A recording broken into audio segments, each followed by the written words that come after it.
nos parents, pasteurs, ou même chrétiens tout simplement, nous ont montré les voies de la Bible, celle de la vie éternelle, de choisir Jésus-Christ pour aller au ciel.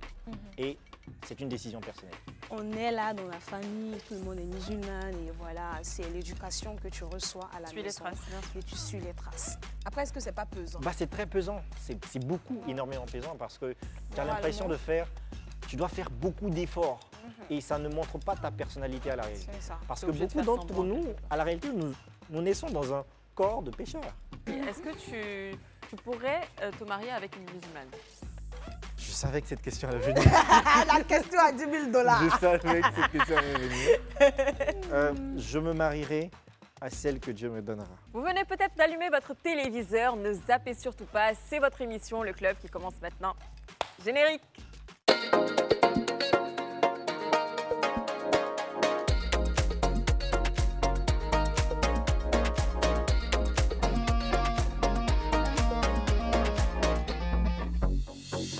Franchement, quel bonheur d'être sur ce plateau. Je ne peux qu'être heureuse quand je vois Niki ce matin. Comment vas-tu? Ça va bien, Tochou. Waouh, ce rouge là, on dirait qu'on s'est buvé aujourd'hui. Franchement, faut le dire, hein, on s'y attendait pas du tout. Elle a porté son rouge, moi j'ai porté mon rouge. C'est de la télépathie. En tout cas, moi je sais pourquoi j'ai porté mon rouge. Je ne sais pas pourquoi tu as porté pour toi. C'est quoi, la Saint-Valentin bientôt? Oh non, j'adore quand tu es connecté comme ça à mon esprit. En tout cas, c'est la Saint-Valentin bientôt. Alors, Tochou et à toute la communauté du club, c'est une nouveauté dans le club, oui.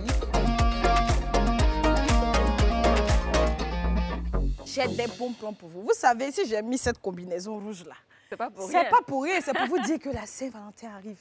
Et qui dit Saint-Valentin dit beaucoup de choses, pas vrai? Voilà. Alors, il y a le comptoir de beauté 6 Ayopugo Maroc Kimi. Hey!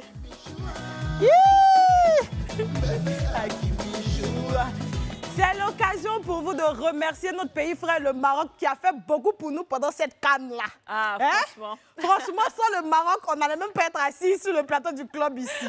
Donc, du coup, allez au comptoir de beauté 6 Ayopugo Maroc qui vous offre moins 20% de réduction sur toutes les prestations du 1er au 10 février 2024. Est-ce que ça s'applaudit pas, Antonella? Est-ce que ça s'applaudit pas? Hein? Comme on l'a chanté dans la chanson, le Maroc a besoin de nous. Donc, du coup, ils ont besoin de vous. Allez profiter de cette promotion-là parce que vous méritez d'avoir des manicures on flex, oui, pour la Saint-Valentin. Donc, on ne sait jamais. Peut-être que si tu vas là-bas, que ta main est bien manicurée, le pain va t'offrir la bague au doigt. Donc, ne vous faites pas prier. Allez-y, voilà, au comptoir de beauté 6 Ayopugo Maroc et contactez ce numéro-là, le 05 01 63 43 43. Je répète, le 05 01 63 43 43. Donc, ça, c'est pour le premier bon plan. Là, pour le coup, vous avez donc toutes les informations sur la petite fiche promo. Donc, moins 20%. Franchement, moi, j'irai. Pourquoi pas? Parce qu'en plus, là, maintenant, mes ongles sont en train de partir en cacahuète. Franchement, c'est une très, très belle offre. Et puis, un grand merci à eux. Franchement. Un grand merci à eux. Et puis, encore, au passage, merci au Maroc. Donc, pour le second bon plan. Salut, mes amis célibataires. Salut mes amis célibataires, vous savez que la Saint-Valentin arrive, oui. On sait que les célibataires sont vraiment martyrisés sur la toile un peu partout, mais c'est pas grave. Nizuno, notre CP d'amour, notre camarade, nous donne, notre collègue nous donne l'occasion de célébrer l'amour. C'est vrai que c'est après la Saint-Valentin, mais on ne sait jamais. On sait que forcément le 14, il y en a qui vont taper poteau. Ça, c'est sûr. Donc, si tu as tapé poteau le 14... Tu as le 17 février. Voilà, le 17... va à la comédie musicale de Nizuno. Là-bas, là, les tickets là seront pas chers. Les tickets là, il y en aura pour 10 000, pour 20 000, pour 50 000. Donc, en fonction de ta cible, tu prends ton ticket. Peut-être que tu seras assise ou bien assis à côté de l'amour de ta vie. Donc, pour ne rien rater de cette comédie musicale-là, il faut appeler le 07 07 01 97 54. Je répète, le 07 07 01 97 54. Donc, et là, pour le coup, ça sera au Palais de la Culture, oui, c'est ça? au Palais de la Culture de Treichville. Donc, mes amis célibataires, ne vous faites pas prier. Allez à la comédie musicale de Nizuno et puis, on se dit à tantôt pour d'autres bons plans. Voilà. Oh, c'est bien ça. Franchement, cette année, on la découvre. Oui. Franchement, merci beaucoup, Niki, pour ces bons plans. Je ne m'y attendais pas du tout. Et puis, si tu pourras nous ramener quelques bons plans comme ça de temps en temps, ça nous fera vraiment plaisir. S'ils n'ont pas soulevé, ils vont déposer de la main, ça a commencé là, on est lancé. Alors, c'est bien, on a nos petits bons plans et tout ça, mais on va revenir à ce qui est plus sérieux. Donc, le thème du jour, le sujet du jour, on va recevoir 2 invités. Une CP et un poteau, qui sont, eux, enfants de guides religieux. Donc, on va accueillir tout de suite Mariam Conan et Nicanor.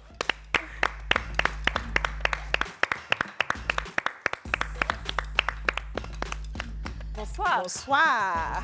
Bonsoir, bonsoir Niki. Bonsoir. Comment allez-vous? Ça va super bien, par la grâce de Dieu. Ça se voit, vous êtes détendu, vous êtes tout beau, vous êtes tout frais. Mariam, dis donc, j'aime beaucoup ton petit style avec ce voile. Oui, et les gants. C'est la première fois que je vois ce complet-là avec des gants. C'est quoi le truc des gants? Le truc des gants, après moi, j'aime juste. Des fois, je mets, des fois, je mets pas. Voilà, donc ça dépend de ce que je porte. Je vois si ça va avec. Je mets si ça va pas trop. C'est élégant, en tout cas. Oui, merci. Alors, on va commencer avec les dames. Hein, Mariam, présentation. Qui es-tu? D'où viens-tu? Et qu'est-ce que tu fais dans la vie? D'accord, je suis Anna Mariam Conan.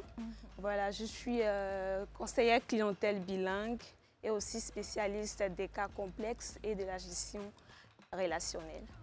Wow. Mariam Conan. Tu as bien dit Conan, j'ai pas Conan. mal entendu. Mariam Conan. Et Conan, enfin, moi, je sais que les Conans, en général, ils sont baoulés, oui, chrétiens. Baoulés, si je ne me trompe pas trop, Agni un peu.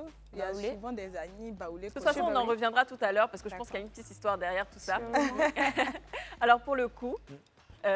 Nicanor Ouedraogo, journaliste, présentateur télé-radio, conférencier et formateur certifié en art oratoire. Ok, je comprends mieux pourquoi il était à l'aise comme ça, parce qu'il est rentré. Bonjour, retournez là, bonjour Niki. Il y a quelque chose. Mais après Nicanor, ça vient d'où ce prénom-là? C'est la première fois que j'entends ça. Oui, c'est très rare. Et très beau surtout. J'en connais pas 10 dans le monde. C'est un prénom d'origine hébreu, donc c'est un nom hébraïque.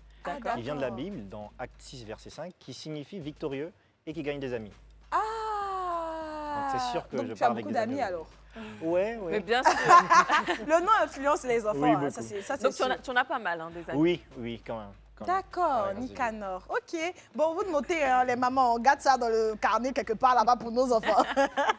Alors, on revient à toi, Mariam. Oui. Tout à l'heure, on parlait donc de la famille Conan. Donc, si en gros, on veut écouter... on veut juste rester en fait sur ton nom, on dirait que tu es chrétienne. Mais est-ce qu'il y a une petite histoire derrière ça et c'est laquelle? L'histoire derrière, c'est que mon père, il est baoulé de Yamoussoukro. Nous sommes à Koué. D'accord. À la base, effectivement, il vient d'une famille 100% chrétienne. D'accord. Lui-même, il a été pasteur durant 12 ans avant de se convertir en islam. Et aujourd'hui, il est imam guide religieux. Oula! Ah, d'accord. Attends, il y a beaucoup d'informations là. En même temps. Donc ton papa, oui. il est né d'une famille chrétienne. 100% chrétienne. Oui. Et lui-même, il était pasteur. Tout à fait. Et lui-même, il a décidé de changer de religion et de se convertir donc à l'islam. Exact. Et est-ce que tu as une petite idée de pourquoi ce choix, qu'est-ce qui s'est passé et comment c'est arrivé? La destinée, je dirais. C'est vrai qu'il y a une histoire derrière. Et comme on le dit, on le sait quand on a la foi, on sait que Dieu nous parle. Voilà. Donc Dieu l'a parlé quelque part dans sa destinée. Et aujourd'hui, il s'est converti depuis 91. Voilà. Il avait quel âge? Est-ce que tu as une petite idée? Je ne sais pas tellement. D'accord. Il avait déjà des enfants ou Oui, il avait déjà des enfants parce que j'ai des grands frères. Ils sont nés lorsqu'il était encore pasteur. Ah d'accord, mais toi tu n'étais pas encore né? Pas encore. Pas encore. Donc toi tu es né au moment où il est devenu musulman. Donc c'est qui a influencé, je peux dire, ton choix religieux. Est-ce qu'il était marié en ce temps? Pas avec ma mère. D'accord. Voilà. Il avait d'autres femmes. Et comment elle l'a pris, cette dernière? Puisqu'elle s'est convertie, déjà je pense son nom Aou Mariam, c'est elle son nom qui me donne parce qu'elle aussi, elle s'est convertie avec lui. Et c'est quelques années, je dirais 3 ou 4 ans après qu'il a rencontré ma mère. Ah, d'accord. Donc tu portes le nom de ta belle-mère. Exact. C'est une chic famille quand même. Et vous êtes combien au total finalement? Mon père, il a 11 enfants au total. Waouh! Ça s'applaudit. Et donc toi, tu es l'avant-dernière, la dernière? Du tout. Tu es laquelle? Je suis la 6e. La 6e. Voilà. Elle est au milieu. Il a des enfants jeunes quand même. Voilà. très jeune. Et frais surtout. Bien sûr. Ah, ça fera plaisir de le recevoir ici, hein, pourquoi pas. Et donc, pour le coup, ton papa, est-ce qu'il était musulman et il... Non. Ah, ok. Ah, d'accord, c'est pas la même chose. C'est quoi l'histoire? Mon père, d'abord, il est pasteur, donc il rencontre le Seigneur, je crois, dans les années 90. D'accord. Et il se donne au Seigneur, il continue son œuvre, naturellement.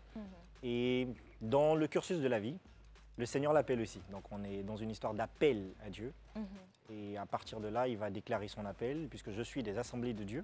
Oui. D'accord. Il va déclarer son appel, il va ensuite rentrer à l'école pastorale, se faire former, et il sort. Voilà. Est-ce que c'est de famille? Est-ce qu'il y a une influence quelque part? Ou ça venait de lui? Non, d'ailleurs même mon grand-père ne voulait pas, quoi qu'il soit pasteur, quoi qu'il soit aussi chrétien. Mon grand-père ne voulait pas, parce qu'il avait vu dans le temps comment est-ce que les pasteurs souffraient, entre guillemets. Mais c'est un appel de Dieu. Donc quand on parle aussi de destinée et d'appel, il n'y a pas lieu de refuser. Il faut être spirituel pour comprendre. Oui. Après, est-ce que quand il a reçu cet appel-là, toi, tu étais déjà né? Oui, j'étais déjà né. J'ai vu tous les compartiments du cursus, depuis ce qu'on appelle le pré-stage, le stage, la formation, jusqu'à aujourd'hui, ce qu'il soit titulaire de l'Église des Assemblées de Dieu, temple la chambre haute. D'accord. Alors, cette question-là, elle est valable pour vous deux. Parce que quand on est enfant d'imam ou enfant de pasteur, on nous demande un certain nombre de choses. On doit être un peu plus rigoureux sur certaines choses par rapport aux autres enfants. Donc, à quel moment vous avez ressenti que je ne peux plus faire ci, je ne peux plus faire ça, je tiens l'image de la famille? Bon, j'y vais? D'accord. La Bible dit dans Proverbe 22, le verset 6, « Instruis l'enfant selon la voie. » On voit que tu as bossé la Bible même. C'est vraiment enfant de pasteur. On te l'a enfant pour bico. On va noter le proverbe ici. Peut-être qu'à la fin, il va nous dire qu'il veut devenir pasteur, on ne sait jamais. Pas forcément. Pas forcément. Mais comme j'ai dit, la Bible dit dans Proverbe 22, verset 6, « Instruis l'enfant selon la voie qu'il doit suivre, et quand il sera vieux, il ne s'en détournera pas. » Ce n'est pas une question de connaître à un moment, de se rendre compte qu'on est spécial. Nos parents, pasteurs, ou même chrétiens tout simplement, nous ont montré les voies de la Bible, celle de la vie éternelle, de choisir Jésus-Christ pour aller au ciel. Et c'est une décision personnelle.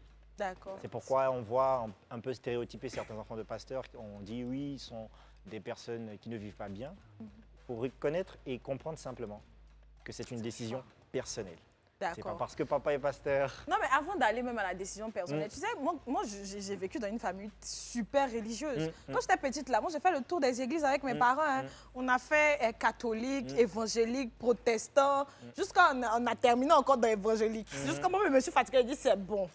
Parce que se promener beaucoup, là, c'est fatigant. Quand on est enfant de pasteur, est-ce qu'à bas âge, on t'emmenait à l'église aussi? Là, tu ne comprenais pas, tu n'avais pas le libre choix. Effectivement, vous vivez dans une... Je pense que comme dans toute famille, on ne naît pas et directement on commence à dicter sa loi. Nous sommes des enfants et on suit un processus. Selon ce processus, naturellement, chaque dimanche, on était amené à l'église comme le challenge sur TikTok qui dit « Je suis enfant de pasteur, bien évidemment que... » Donc chaque dimanche, j'ai été à l'église. J'étais à l'écodime aussi. Donc étant enfant de pasteur, j'ai appris les instruments de musique aussi. Voilà. C'est un processus jusqu'à ce que moi-même, je fasse la rencontre du Seigneur. D'accord. Et à cette période-là... Avant que tu fasses la rencontre du Seigneur, est-ce que toi-même, ça t'intéressait? Oui, ça t'intéressait en gros. Oui, bien sûr, parce que vous venez dans un univers que vous ne connaissez pas. D'accord. Mais on commence à vous apprendre quelque chose, parce qu'on va intégrer ces graines en vous. Je pense que c'est un moyen d'évangélisation de l'âme qui est présente là. Parce que c'est quand même une personne qu'on a. En tant qu'humain, on devient le tuteur terrestre d'un esprit devenu homme. Donc, naturellement, on va apprendre à cet enfant les principes de la Bible jusqu'à ce que la personne elle-même décide, comme je disais. Et vous êtes combien dans la famille déjà? Nous sommes que 2 chez nous. Que 2. Ah, vous êtes que 2. Et tu as un frère ou une sœur? Une sœur. Une sœur. Est-ce qu'elle est pareille aussi ou elle est peut-être ne l'intéressait pas d'aller à l'église? Non, elle est pareille. Elle est pareille. Je vous assure, c'est pas une dictature. D'accord. Non. Ok. Je peux comprendre notre question parce que c'est pas tous les enfants de pasteurs qui décident de suivre le chemin. Non, pas du tout, pas du tout. C'est pourquoi je vous parle de décision personnelle. La Bible a dit, venez à moi, vous tous qui êtes fatigués et chargés, je vous donnerai du repos. Donc à la réalité, si la personne n'est pas fatiguée et chargée de ce qu'elle vit, elle ne viendra pas. C'est pourquoi il faut arrêter de forcer à la réalité. D'accord. Alors toi, Mariam, de ton côté, à quel moment est-ce que tu as compris que tu étais spéciale et tout? Et comment même c'était le fait que tu sois née dans et à quel âge tu as porté le voile musulmane? Ok. Je dirais déjà que à la base, quand un enfant, c'est un mode de vie. Effectivement, comme il a dit, on est là dans la famille, tout le monde est musulman et voilà, c'est l'éducation que tu reçois à la maison. Les traces, bien sûr. Et tu suis les traces. Moi, je sais que je me voile juste il y a 3 ou 4 ans. Moi, je ne me voilais pas. Je disais souvent aux gens, c'est mon père qui est imam, c'est pas moi. D'accord. Donc, c'est eux qui pensaient plus, pas moi en fait. Moi, ça ne me dérangeait en rien. Tu vivais ta vie tranquillement. Voilà. Mais je savais quand même que je devais donner un exemple quelque part. Il ne faudrait pas qu'à travers moi, parce que tout le monde n'a pas la même compréhension, il ne faudrait pas qu'à travers moi, on colle une étiquette à mon père. Donc, mon père également ne se gênait pas de marcher avec moi parce que je n'ai pas le voile. Je le dis toujours, je ne vais pas me voiler parce que mon père, il est imam. C'est ça. D'accord. Moi, je vais me voiler parce quand que je tu le veux, en fait. Voilà. Et donc, le déclic, il est venu quand Dieu l'a voulu et je me suis voilée. D'accord. Et qu'est-ce qui a été ce déclic-là? Ce déclic-là, à la base, je disais que moi, tu sais, avant qu'on ne mette le voile, on s'est dit, est-ce que quand on va se voiler, est-ce qu'on aura un mari? Est-ce que? Mais les choses évoluent, la société évolue.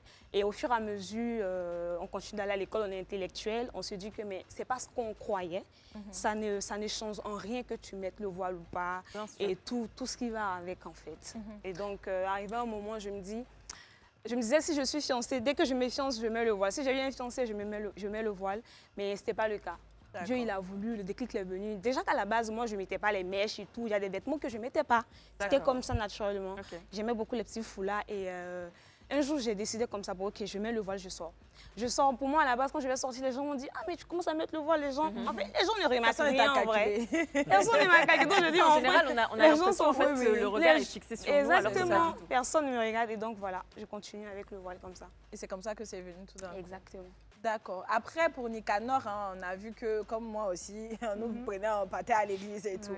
Pour vous, à la mosquée, c'était comment? Oui, mon père, déjà, dans sa mosquée, il avait chaque vacances, il avait des séances avec les tout-petits pour les apprendre les sourates et tout. Et je le dis toujours, en islam, on dit, Dieu, il guide qui il veut. Ce n'est pas parce que ton père, il est imam ou bien ta mère, elle est, je ne sais pas, mon père, il est prédicateur, que obligatoirement, tu dois être comme lui, en fait. Mais Dieu, il guide qui il veut. Voilà, donc mon père à la maison, quand il était présent, parce qu'après sa conversion, autant pour moi, il a beaucoup voyagé. Et tout, voilà, pour apprendre l'islam avant de revenir. Puisqu'il a été pasteur et il se disait qu'il n'était pas vraiment dans le milieu exact pour pouvoir mieux apprendre. Donc il a beaucoup voyagé. Et voilà, quand il était là de retour, les vacances, que ce soit les autres enfants, des autres fidèles et nous-mêmes, on apprenait la religion à la mosquée, à la maison et voilà un peu quoi. Maintenant que tu en parles, vous appreniez la religion. À chacun, quel est votre rapport avec la religion? Est-ce que toi, le fait que tu sois né dans une famille musulmane, ça t'a pas amené à te poser des questions pour te demander si tu étais né peut-être dans une famille chrétienne, est-ce que tu serais toujours musulmane ou pas? Ok. Je le dis, si j'étais peut-être née pendant que mon père il était chrétien, sûrement ça aurait continué comme ça. Mais je reviens pour dire Dieu, il guide qui il veut. Et quand on est intellectuel, Dieu lui-même nous dit d'aller vers la connaissance en fait.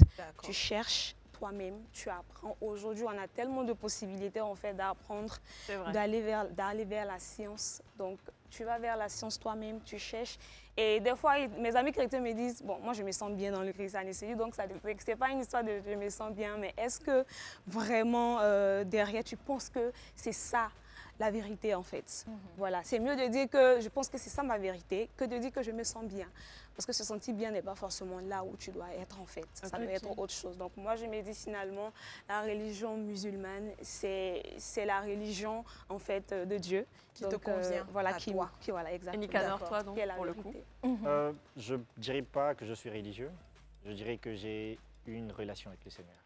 D'accord. Parce que c'est là où... C'est quoi la différence entre les deux? Être religieux et avoir une relation avec le Seigneur? C'est tout comme avoir une relation avec une personne. Rapidement. Quand on est religieux, on va suivre des principes religieux. Le matin, prier. Le soir, prier. Devant le repas, prier. Aller à l'église. Mais dans l'inverse du décor, on fait ce qu'on veut à la réalité. Je pense que pour beaucoup de chrétiens qui n'ont pas encore rencontré le Seigneur, ils sont beaucoup religieux. C'est ce qui fait que des gens ne sont pas réellement convertis. Mais quand tu rentres dans la dimension de la relation avec le Seigneur, tu le vois comme par exemple le chéri que tu as. La personne qui est là tous les jours. Effectivement. C'est pourquoi on dit nous sommes l'épouse, l'Église est l'épouse de Jésus-Christ. Donc tu te dis, j'ai une relation avec Christ, ça m'empêche et ça m'interdit de faire certaines choses. Donc moi, particulièrement, je suis pas religieux, j'ai une relation avec Jésus-Christ. D'accord. C'est le mot que je cherchais. C'est ça que je n'ai pas su vous expliquer quand j'étais plus jeune. Papa, maman, c'est ça. J'ai une relation avec les Seigneur. Voilà, ça crée. Des fois, vous ne comprenez Il pas. ne suffit pas d'avoir une relation avec le Seigneur pour ne pas prier en ton là-bas. Je te vois venir. Je prie, je disais. Après, la relation s'entretient. Bien sûr, et je suis totalement d'accord. C'est comme en fait, tu sais, nous, par exemple, on expliquait un peu comment chaque famille fonctionnait. Nous, par exemple, chez nous, c'était obligatoire que tu ailles à l'église chaque dimanche. Au bout d'un moment, c'était devenu comme une punition. C'est-à-dire, si tu ne vas pas à l'église, tu es puni de tel. Et ça ne fonctionne pas comme ça, tu vois. Il faut laisser, au bout d'un moment, l'enfant prendre... Bien sûr, il faut suivre les traces de ses parents, mais laisser aussi, au bout d'un moment, les enfants choisir ce dont ils ont besoin et ce à quoi ils ont foi. Tu vois. Mais tu as tout vrai, Anthony, là, parce que parlant d'un témoignage, par exemple, je le dis encore, le verset qui dit « Venez à moi, vous tous qui êtes chargés et fatigués, je vous donnerai du repos ». Tant qu'on ne considère pas l'aspect chargé et fatigué, franchement, il n'y aura pas de repos. Tu as tellement raison, parce que quand je regarde, je fais un flashback de mon palmarès religieux, là. Ah non, parce que pour moi, aïe, quand je fais un flashback, je me dis que c'est parce qu'on me forçait à partir que je ne voyais pas l'importance. Je n'avais même pas de relation avec Dieu, tu vois. Il faut dire qu'aujourd'hui, on a peut-être encore plus envie de prier, plus envie d'aller à l'église. C'est devenu différent. Au bout d'un moment, il faut lâcher prise. Voilà. Les parents compris. Alors, tout à l'heure, tu parlais de la trend TikTok. Je suis donc bien évidemment que... Donc, toi, tu es fils de pasteur. Donc, bien évidemment qu'il y a beaucoup de préjugés. Préjugés? Ou oui, pas. Peut-être. Ou pas. Bon, dans les deux sens, il y en a. Alors, donc, tu es fils de pasteur. Donc, bien évidemment que... Je suis fils de pasteur. Bien évidemment que je dois donner l'exemple. Tu ne dois pas boire l'alcool. Tu ne dois pas aller en boîte. Quand on vous regarde comme ça en boîte, là, on se dit, lui là, tu ne dois pas chercher femme. On ne doit pas te voir dans les couloirs de la psychologie. Pour une parenthèse, c'est ce qui fait que, puisqu'on ne considère pas l'enfant de pasteur comme un chrétien, qui doit rencontrer aussi Jésus-Christ, on va l'étiqueter rapidement. Et on dira que oui, toi tu fais ça. Donc on va plus lui mettre les problèmes, on va plus l'étiqueter que les autres. Pendant que c'est toute une âme aussi à sauver. C'est clair. Après, est-ce que c'est pas pesant? Et c'est vrai aussi. Après, est-ce que c'est pas pesant? C'est très pesant. C'est beaucoup, énormément pesant parce que tu as l'impression tu dois faire beaucoup d'efforts et ça ne montre pas ta personnalité à la réalité. Parce que beaucoup d'entre nous, à la réalité, nous naissons dans un corps de pécheurs. Nous sommes tous pécheurs, nous venons d'Adam et Ève. Donc, il faut faire son expérience avec Jésus-Christ, il faut faire son expérience avec Dieu aussi. Et donc, Mariam, je suis fille d'imam, donc bien évidemment que... Surtout quand je suis voilée, c'est clair que je dois donner l'exemple. Je suis fille d'imam, bien évidemment que je ne dois pas faire palabre n'importe comment, comme tout le monde.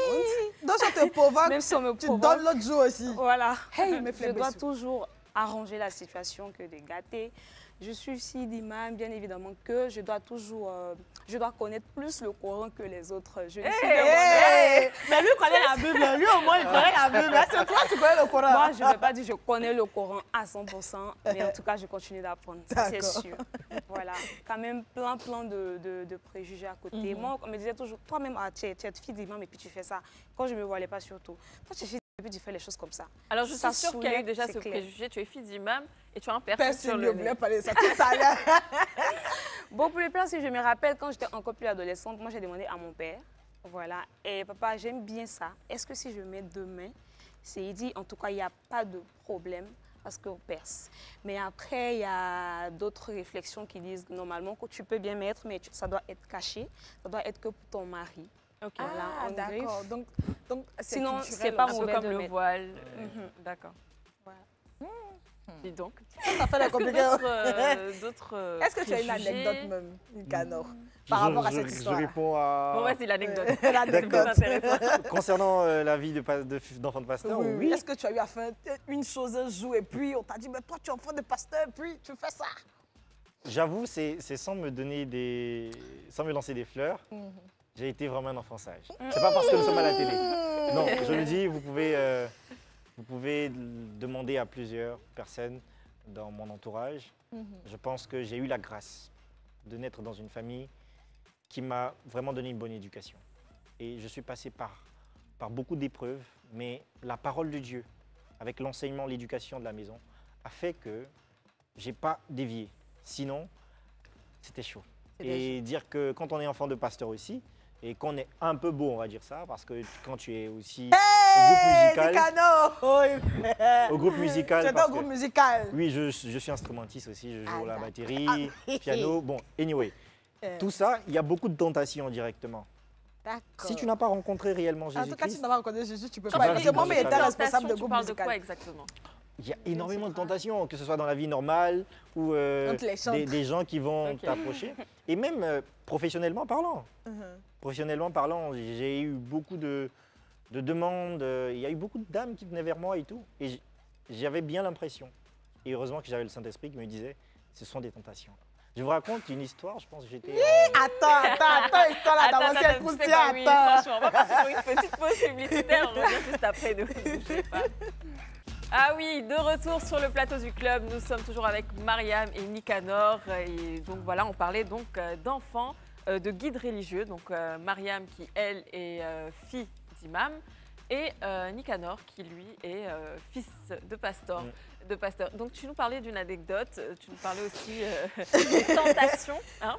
Elle est très croustillant, digne de la tentation diabolique. Après, il les voyait venir. Après, je ne veux pas être... le sujet du buzz d'un prochain buzz. Ici. Mais c'est dire que dans ma croissance, ça c'est plus professionnel. J'étais en ce temps directeur marketing dans une entreprise. Il y a eu des dames qui sont venues dire que oui, on vous veut, on vous propose certaines choses. On m'a proposé une voiture, on m'a proposé des maisons et tout. Pour juste avoir des choses nocturnes, que je ne veux pas dire ici puisque nous sommes en plateau télé. Voilà. Mais la seule chose qui m'a fait résister à ça, c'est la parole de Dieu. C'est l'Esprit de Dieu. Donc, quand elle vient comme ça, Nicanor, je pensais que c'était les hommes qui faisaient ce genre de choses. Je vous offre une voiture pour quelque chose. Dieu te dit, Nicanor, mon fils, laisse tomber. Non, il y a la parole de Dieu encore qui est toujours là. L'Esprit Saint et la parole. D'où tu tires ta force, au fait, pour résister? Parce que c'est difficile à atteindre. Imagine-toi si tu es piéton. Surtout pour un homme, parce qu'on sait que vous, les hommes, vous êtes très spéciaux. Hein. Ah, bon, j'ai l'impression d'entendre une histoire. Non, vous êtes spéciaux. Mais non, nous ne sommes pas spéciaux. Nous ne sommes pas spéciaux à la réalité. Nous sommes comme tout le monde. Je pense que la question de l'amour, entre guillemets, ça concerne et les hommes et les femmes. Dans mon parcours personnel, j'ai eu beaucoup de demandes de dames. Et c'est depuis 17 ans même, quand je commençais en radio. Il y a des dames qui sont venues à la radio juste à cause de la qualité de la voix et tout ça. Mais comme je dis, c'est le Saint-Esprit. Et c'est aussi un passage dans la Bible qui dit « Je suis mort au péché ». La Bible est remplie de mystères. Et ce mystère est révélé aux enfants de Dieu, ceux qui ont une relation avec le Seigneur, ceux qui découvrent Dieu. Et l'un des mystères de ce verset qui dit « Je suis mort au péché », c'est de dire que quand il y a le péché, considère-toi comme mort, parce que dès que tu es mort, tu ne réagis plus. Ah ouais! Applaudissez bien, En gros, ce qu'il veut dire, c'est ceux qui n'ont pas encore lu la Bible. Allez-y. Il y a tout à l'intérieur, je vous assure, il y a tout à l'intérieur. Et donc, pour le coup, Mariam, en amour, ça se passe comment? À la maison. Lui parlait un peu des tentations, des propositions qu'il a reçues. Et toi, par exemple, comment ça se passe? Est-ce que tu as des propositions? Les propositions, c'est trop dit, mais lorsque les hommes y viennent, ils sont quelque part, ils ont quand même une fierté. C'est la fille de l'imam. Et surtout à la base, quand ils arrivent, déjà que je suis voilée, donc c'est clair que ce sont les musulmans qui viennent. Très souvent, il y a des chrétiens qui viennent vers moi. Je vais me convertir à l'islam. Pour eux, tu viens d'une famille musulmane, surtout que ton père il est imam, donc c'est clair que tu as une bonne éducation, j'aurai une bonne femme pour mieux éduquer mes enfants. Donc, bon, pour eux, c'est ça qu'on fait. Donc, cette étiquette est collée sur nous comme si nous sommes quelque part obligés d'être parfaites pour eux, alors que nous sommes des êtres humains. Est-ce que toi, ça ne te fatigue pas, en gros, le fait que tu dois être limite la femme parfaite? Non, ça ne me fatigue pas, mais je continue de dire que nous sommes tous des êtres humains, des êtres imparfaits. Voilà, je dis toujours ça. Nous sommes imparfaits. Est-ce que tu as déjà eu des relations amoureuses? Oui, des prétendants sont là, des relations amoureuses, dans le but du mariage. Et puis après, ça ne marche pas. Ça marche pas. Et ça passe par le papa d'abord ou Moi, mon père, c'est tu es d'accord ou pas, tu n'es pas d'accord, basta. Donc moi, lorsque je dois envoyer vers mon père, c'est que moi-même, je veux, j'ai décidé. Personne ne passe derrière moi pour aller vers mon père. Très souvent, les gars me taquinent. Toi, vous êtes des musulmans, donc c'est trop facile en fait. Je te laisse même, je vais voir ton père. Je dis, allez-y. Mon père, il est intellectuel. Et déjà que j'étais sa seule fille durant des années, c'est maintenant que nous ne sommes que 2 filles en fait. Donc, d'accord, le reste sont des hommes. Voilà, mon père sortait, voyageait avec moi, il partait avec moi partout, il me prenait partout. Donc quelque part, j'étais beaucoup collée à lui. Donc ça m'a quand même permis de me préserver longtemps. Pas fait ce que les jeunes filles peuvent faire dès 14 ans, aujourd'hui 13 ans, quelques bêtises en fait. Donc il y a la communication entre moi et mon père. Il y a la complicité jusqu'à tel point où ma mère se plaignait pour dire mais je sais pas, c'est comme si je ne suis pas sa mère, elle est toujours avec toi, tu sais que ta fille aime même des choses comme ça. Voilà, donc je cause beaucoup avec mon père. Donc mon père, peu importe, même si je dis papa, voilà quelqu'un que j'aime, viens voir mon père, même après avoir discuté avec mon père va s'asseoir pour me demander tu es sûr que ça va. Il me dit toujours, tu dis oui si tu es sûr que ça va. Parce que mon père m'a toujours fait confiance, parce que je l'ai toujours écouté. J'ai toujours été cette fille sage. Voilà, dès que tu es heureux, c'est l'essentiel. Ton choix, c'est mon choix, parce qu'il sait que je vais prendre toujours de bonnes décisions. Il peut que me donner des conseils. Voilà un peu quoi. Tu parles beaucoup de ton papa et ça se voit même que tu aimes beaucoup ton papa. Quelle est la chose qui t'attire le plus chez ton papa, à part le fait qu'il soit intellectuel? Mon père, il est très élégant, éloquent. Il aime beaucoup ses enfants. Je me rappelle pas que mon père m'a porté main. Jamais. Et mon père est celui-là qui m'a fait vraiment adorer la lecture. C'est quelqu'un qui lit beaucoup. Et il nous dit toujours, même si j'ai des millions, l'héritage que je peux vous laisser, ce sont les livres. Parce que dans le livre, il y a tout. Donc mon père est quelque part mon mentor. Donc voilà quoi, je lui dois quand même tout. Et il se bat beaucoup pour ses enfants. Ouais. Après j'aimerais poser une petite question. Juste avant la question, il faut que Nicanor réponde. Oui. Qu'est-ce que tu aimes chez ton papa? Mon père, c'est le modèle idéal que j'ai. C'est mon meilleur ami. J'ai eu cette grâce, je ne cesse de le dire depuis, j'ai eu une grâce de naître, d'atterrir dans une famille splendide. Mon père et ma mère aussi. C'est vraiment un couple merveilleux qui m'ont appris la vie en Christ. Donc mon père, si vous voulez, c'est le monsieur que je regarde avec tant d'admiration tous les jours. C'est beau, ça. Beau. Revenons à ma question. Ok. Tout à l'heure, elle a dit qu'elle avait des relations et tout. Toi, Nicanor, c'était comment? Est-ce que j'ai eu des relations amoureuses? Des relations amoureuses. Et comment c'était accueilli par la famille déjà? D'ailleurs, d'abord, il faut dire que d'abord dans notre cursus, forcément, on va tomber une fois amoureux. Hein. On n'est pas des sans cœur. Ah, vous n'êtes pas des robots. Voilà. Donc, on est déjà tombé amoureux, mais je pense que c'était dans la jeunesse. On n'est pas encore allé montrer, dire à papa, voici, non pas encore, ou à maman, mais voilà, on a aussi. C'est jamais arrivé encore? Non, j'ai pas encore voulu. C'est pas encore sûr. Ok. Mais après, pour nous qui n'étions pas enfants de pasteur ou d'imam, à la maison, recevoir une éducation sexuelle, c'était compliqué. C'est très difficile. Pour vous, comment c'était avec les parents déjà? Comme je l'ai dit, mon père, c'est mon meilleur ami, ma mère aussi. Donc, avec mon père, on parle bien souvent en anglais quand on veut parler des secrets d'hommes. Et... In English? Ouais, all the time speaking English when we are talking about sexual. Really? Really, nigga? Mais, sincèrement, on parle beaucoup en anglais et avec cette ouverture d'esprit qu'il a et à la lumière de la parole de Dieu aussi, quand il y a eu les premiers changements corporels et tout, on est parti voir papa, il m'a dit ça c'est ça, ça c'est ça, ça c'est ça. Donc voilà, calm down, let's go. Calm down, let's go. Et pour ta sœur, c'est pareil? Oui, c'est pareil. Comme j'ai dit, franchement, je remercie le Seigneur, je remercie le ciel pour cette famille. Parce que maman aussi, elle est open-minded. Et c'est le même processus avec ma petite sœur. C'est une personne formidable, ma petite sœur aussi. Donc voilà. Et Mariam, pour toi, c'était comment? Il faut dire qu'à la base, mon père, il a laissé quand même cette responsabilité à ma mère, surtout lorsque j'ai eu mes premiers menstrues. Donc ma mère, elle s'occupait de moi comme un bébé, comme un nouveau-né.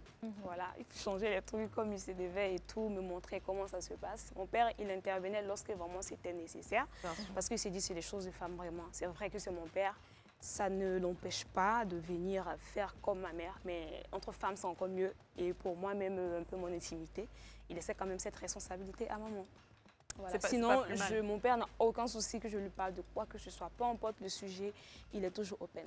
C'est bien, ce qui est bien en fait, c'est que vous soyez ouverts et qu'il y ait cette complicité entre vous. Et vos parents. Tout à l'heure, tu parlais de nous autres, donc nous, le reste. Non, c'est tout le monde. Est-ce que vous nous jugez des fois? Oui. Non. Ah non, non, pas du tout. Pas du tout. Je pense que tout cela est venu, cette question de jugement, sont venus avec la starmania qu'on a collée aux enfants des pasteurs. Ou enfants de guides religieux tout court. Parce que tu es enfant de pasteur, dans beaucoup d'églises, vous les verrez comme les saints n'y touchent. Hein. Oui, les enfants de cœur, ils sont comme ça. Non, on ne les touche pas. Voilà, tu n'as pas le droit de leur parler mal. Pour beaucoup d'entre ils vont faire des bêtises que les parents vont tolérer, contrairement à d'autres personnes. Je répète encore, nous ne sommes pas des stars. Nous sommes des humains en partance pour le salut.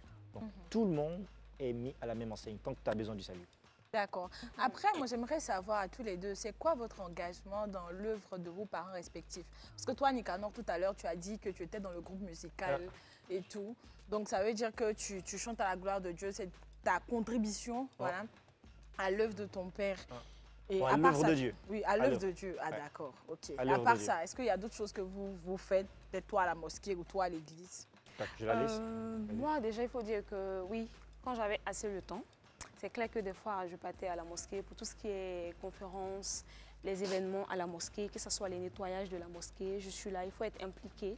Parce que même si on ne t'oblige pas à le faire, il y a quand même d'autres personnes qui ont toujours encore cette mentalité de c'est l'enfant de l'imam ou c'est l'enfant du pasteur. Tu dois obligatoirement.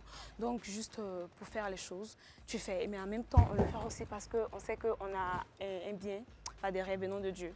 Voilà, et il faut dire que je suis aussi dans des associations, d'autant plus que je suis même la présidente de la cellule féminine d'une association islamique.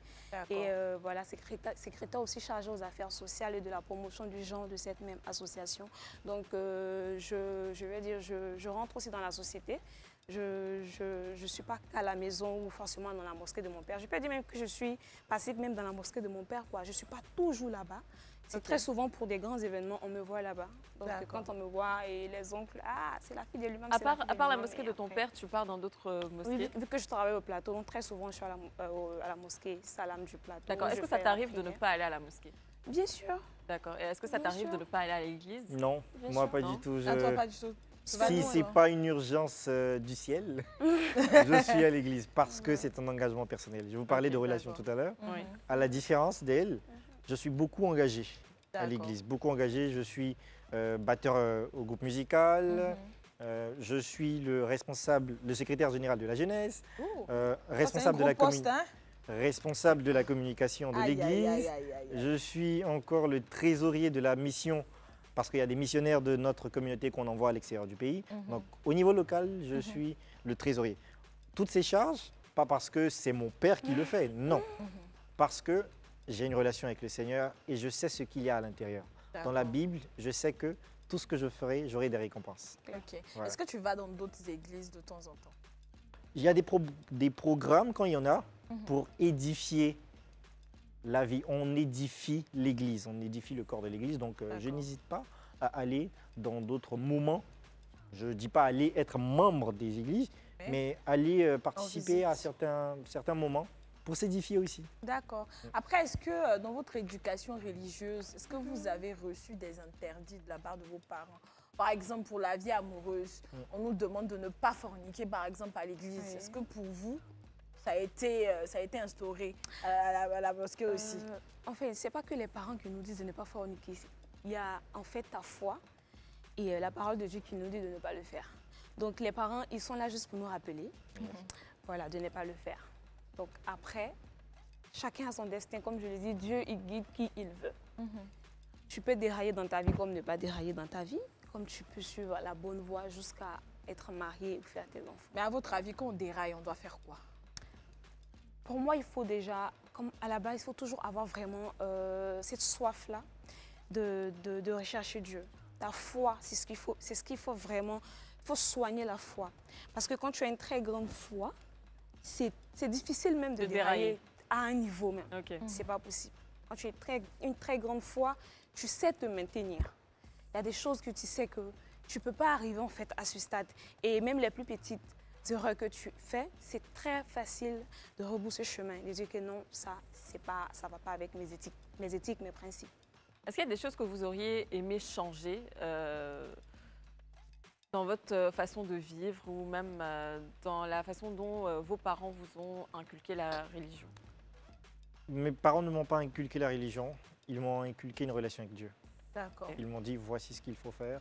Et dans mon cursus, j'ai rencontré Dieu. Je ne pense pas qu'il y avait meilleure manière. Après, au-delà de tout, je demeure un homme, un être humain. Donc je vis la vie normalement. C'est juste que on sait que je suis enfant de pasteur et je pense qu'après cette émission, beaucoup plus de personnes sauront. Sinon, ah, ça c'est clair. Sinon, voilà, on est juste dans notre cocon, nous sommes des hommes et puis fin final. La vie est belle. Oui, la vie est belle. Ouais. Franchement, de très belles phrases venant de tous les deux. Moi, je suis époustouflée, on va le dire comme ça. Alors, si vous le savez, il y en a pas mal qui sont dans le showbiz et qui sont filles d'imam ou fils d'imam ou fils de pasteur, filles de pasteur. Donc, on va regarder là maintenant tout de suite. On va regarder d'abord, on va commencer avec Mike Alabi que vous connaissez tous. Ensuite, on a qui, Niki? On a Jonathan Morrison. Jonathan Morrison aussi. À qui on fait un coucou, qui est enfant de pasteur aussi. C'est ça. Ensuite, on a Emma Louès. Emma Louès, que tout le monde sait d'ailleurs, notre Lolita. Son papa est pasteur. Voilà, très belle femme, hein, moi je trouve. Oui, très belle femme. Qu'est-ce que vous en pensez? Déjà de ces trois en tant que fils de pasteur. Ok, je pense que les trois sont enfants de pasteur, donc naturellement la question m'est dessinée. Je pense juste qu'ils ont décidé de suivre leur voie. Voilà, ils ont décidé de suivre leur voie. Je n'en dirai pas plus. Tout est une question de relation avec Dieu. D'accord, c'est parce qu'ils vivent leur vie tranquillement qu'ils n'ont pas de relation avec Dieu. Voilà, tout dépend. Alors, on a Sephora Kodjo. Que j'aime beaucoup d'ailleurs. Oui, que j'adore. Une femme très classe, cette dame. Oui. Une femme vraiment incroyable. Très on a Maria Adé. Oui. Maria Adé aussi. Qui a fait son grand retour il n'y a pas longtemps ici. Et tout. Et puis, on va terminer avec mes chouchous d'amour. Enisunda et puis Morija. Voilà.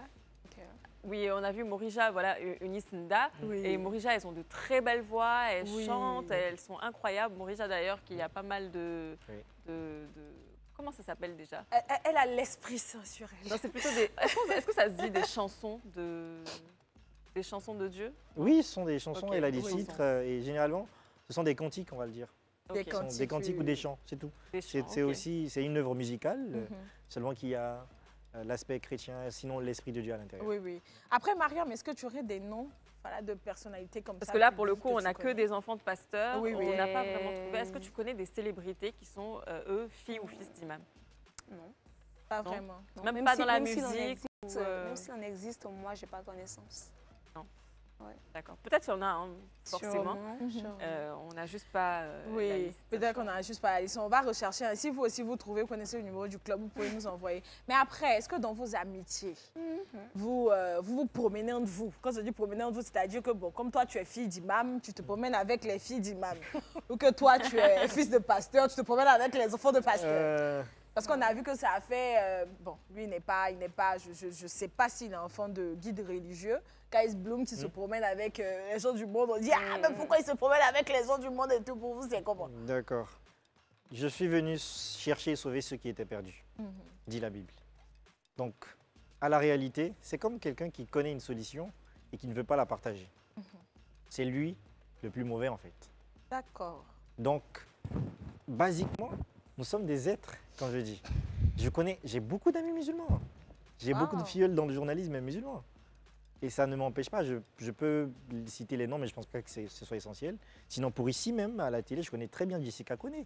Ah, d'accord. Oui, je la connais très bien. C'est une amie et on a fait même l'université ensemble. Ça n'empêche pas qu'on soit... Nos religions ne nous empêchent pas de pouvoir parler ensemble. J'en connais plein. Pour Kais Bloom, par exemple, c'est une condition personnelle d'être avec ces personnes et de leur apporter la bonne parole. C'est tout. Ça ne m'empêche pas aussi d'avoir des amitiés. Est-ce que tu envisages le mariage? Moi? Oui, bien sûr. Est-ce que tu pourrais te marier avec une musulmane? Je savais que cette question allait venir. La question à 10 000 $. Je savais que cette question allait venir. Je me marierai à celle que Dieu me donnera. Mariam, on te voit, tu fais les yeux de chat. Faut nous dire, est-ce que tu te marierais avec un chrétien? Elle rougit. Non, il ne rougit pas. C'est pas ce qu'il a dit. Est-ce que tu te marierais avec un chrétien, toi? Non, je dirais. Pourquoi? Ok, pas la religion qui me dit, mais dans la parole de Dieu, dans le Coran, c'est possible pour l'homme de marier les femmes du livre, mais pas pour nous les femmes de marier des hommes d'autres religions, dans la mesure où, parce qu'on sait que notre foi est vérité, on sait dire qu'on ne va pas accepter de quitter notre foi, de laisser notre foi. Donc c'est plus facile pour l'homme d'être autoritaire sur sa femme. Comme on le dit, l'homme porte la culotte, donc il peut vraiment te faire changer de foi, alors qu'à la base, ce n'est pas ça la conviction, la base c'est de rester dans ta foi. Donc voilà, tout simplement, expliquer en griffe pourquoi moi je préfère marier un musulman et non un chrétien. On respecte tes convictions. Merci. On l'accepte et notre cœur reste ouvert. J'adore! Allez, on va partir pour une petite pause publicitaire. On revient juste après. Ne bougez pas. Et oui, de retour sur ce plateau du club. Donc Mariam et Nicanor.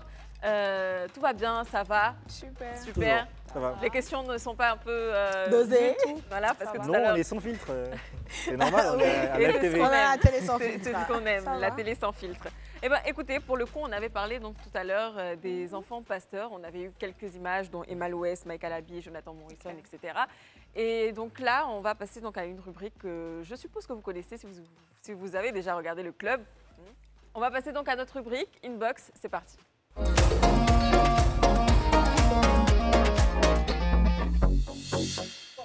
Je vous ai vu regarder un peu, genre style, c'est quoi Inbox? Genre, on n'a jamais regardé le club. Je n'aime pas ça. Attends, vous me menacez ici maintenant. Dans Inbox, en gros, on reçoit plein de messages, que ce soit du Nigeria, du Congo, du Burkina Faso, même partout dans le monde. De la Côte d'Ivoire. Et donc là, pour le coup, on a reçu un message qui est très spécial d'une dame qu'on va lire là tout de suite. All right. Alors, salut le club, comment allez-vous les filles? J'aime beaucoup votre émission et je vous adore toutes. Votre émission est la plus proche du peuple. Je suis originaire du Togo et je réside au USA. Je serai à Abidjan la semaine prochaine. Je suis toute excitée de finalement visiter la Côte d'Ivoire. Je serais ravie d'être invitée sur votre plateau. Je suis dans l'armée de l'air ici. Ouh là là! On peut parler des challenges que rencontrent les femmes dans le corps habillé, même si c'est super easy ici. Je serai là du 2 au 12 février. Prenez soin de vous. Gros bisous à Niki, la fille du peuple. Cœur, cœur, cœur. Oh my God! Oh my God, oh my God. Let me say that to the club international now. Non, franchement, c'est trop mignon. Et je pense que c'est la première fois qu'on reçoit un message des USA. Oui. Et ça nous fera un grand plaisir de te recevoir ici sur le plateau. Effectivement. Malheureusement, on n'a pas eu son nom ou pas? Oui, on n'a pas eu son nom, mais je pense qu'il y a le contact, donc on va lui écrire. Ah, et puis, je suis trop contente. Moi, je suis trop contente. Je flex. Ce jour, on va pas faire un style un peu amé Oui, c'est d'une manière là. Qui sais-je? Allez, on a un dernier message, on lit, donc c'est parti, Niki. Après, Nicanor, est-ce que tu peux nous lire le dernier message, s'il te plaît? Bonsoir, moi c'est Jafé Maillet, je vous suis depuis le Bénin et j'aimerais vous dire que vous êtes fantastique, déterminé et surtout perspicace. Par ailleurs, je voudrais vous adresser mes plus profondes salutations, on va dire profondes salutations pour le travail que vous faites et un gros bisou à Esther Antonella que j'aime par-dessus tout et un gros faible pour ma Apuchou car ma mère l'est aussi. Thank you. Dis donc, Niki, elle est beaucoup appréciée. Oui. Je suis le rayon de soleil. Je te fais plein de bisous comme ça. On vous fait plein de bisous. Franchement, ça fait plaisir hein, de retrouver une box avec tous ces messages-là. Hein. Ne vous faites pas prier. Bien sûr. On avait même demandé des astuces, tu te rappelles? C'est ça. Envoyez-nous tout ça au 07 99 24 24 24. Et vous voyez, on va faire passer ça dans le club. C'est ça, comme Niki l'a dit, si vous avez un thème qui vous intéresse, envoyez-nous au numéro suivant, donc le 07 99 24 24 24. Nous, ça fera un plaisir pour nous, surtout si on ne l'a jamais fait encore. Comme par exemple aujourd'hui, c'était donc enfant d'un guide religieux. Donc pourquoi pas d'autres sujets, envoyez-nous plein de thèmes. Et si vous êtes intéressés, vous passerez donc sur ce plateau. Alors donc pour Mariam et Nicanor, on a parlé aujourd'hui d'être un enfant de guide religieux. Est-ce que vous avez un dernier message à faire passer à nos téléspectateurs, un petit point qui pourrait aider beaucoup de personnes? Oui, oui, surtout les enfants ou même de concernant guides les préjugés, je ne sais pas. Oui. D'accord. Vas-y. Je dirais à tout le monde que nous sommes des êtres humains comme tout le monde. Et aux enfants des guides religieux, ne soyez pas comme ce que les autres veulent que vous soyez, mais suivez exactement les traces de votre foi, car c'est ce qui est plus votre étiquette et non ce que les gens disent de vous. Parce que si tu attends à ce qu'on dise que tu es l'enfant de l'imam pour être ce que tu es, tu risques de vivre une vie qui n'est pas la tienne. Donc mieux vivre ta vie, mais surtout si tu sais que tu as une foi, c'est mieux de marcher exactement sur ce chemin-là pour éviter d'autres préjugés. Très bien dit. Pour moi, je dirais, nous sommes tous égaux, chers enfants de pasteurs. Il n'y a pas à développer une certaine starmania. Pour ceux qui sont encore égarés, revenez à Christ, c'est lui la vraie solution. Et c'est l'occasion pour dire à tout le monde, Jésus-Christ est la clé du paradis. Il vous aime. Je suis reconvertie doublement.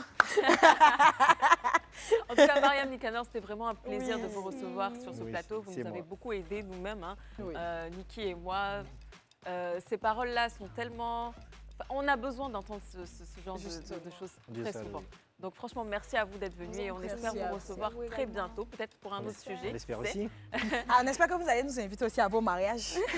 On fait un gros coucou comme ça, un gros bisou à toutes vos communautés respectives, que ce soit à la mosquée, que ce soit à l'église. On salue aussi vos parents qui sont en train d'emmener des gens, voilà, vers les voies du paradis et tout. Que Dieu les garde, qu'il les préserve et qu'il multiplie encore leur foi.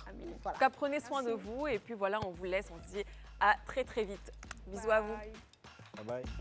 Coucou à tous, moi c'est Anna Mariam Conan. C'était vraiment un réel plaisir d'être aujourd'hui sur le plateau de Live TV dans l'émission Le Club. Alors c'était le partage d'expérience des enfants des guides religieux. J'espère que vous allez kiffer et on se dit à bientôt. Bye bye. Merci beaucoup Myriam. Nicanor Ouedraogo, enfant de pasteur. J'étais aussi dans le merveilleux club aujourd'hui. Merci de suivre l'émission et continuez d'être sur la télé sans filtre.